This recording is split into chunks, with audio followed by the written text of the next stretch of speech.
तर काँग्रेसमध्ये जनाधार असलेल्या नेत्यांची काँग्रेसमध्ये घुसमट होतीये आणि त्यामुळे हे नेते भाजपत येण्याच्या तयारीत असल्याचा दावा उपमुख्यमंत्री देवेंद्र फडणवीस यांनी केलाय। मात्र अशोक चव्हाणांबाबत बोलताना हे मीडियामधूनच कळलं असल्याचा मिश्किल टोलाही त्यांनी दिला। आगे आगे देखो होता है क्या असं सांगत राज्याच्या राजकारणातली उत्सुकता त्यांनी आणखीनच वाढवली आहे। काँग्रेसमधले अनेक चांगले नेते हे भारतीय जनता पक्षाच्या संपर्कात आहेत।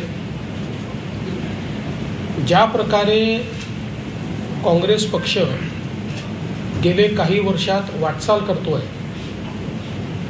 त्यातनं कुठेतरी जनतेचे जे नेते आहेत ज्यांचा जनतेशी कनेक्ट आहे अशा लोकांची गुदमर त्या ठिकाणी होते आणि म्हणून देशभरामध्ये हा ट्रेंड आपल्याला पाहायला मिळतोय की जनतेचे लोक हे भाजपमध्ये प्रवेश करतायत। त्यामुळे निश्चितपणे काही मोठे नेते भारतीय जनता पक्षाकडे येतील हा मला विश्वास आहे।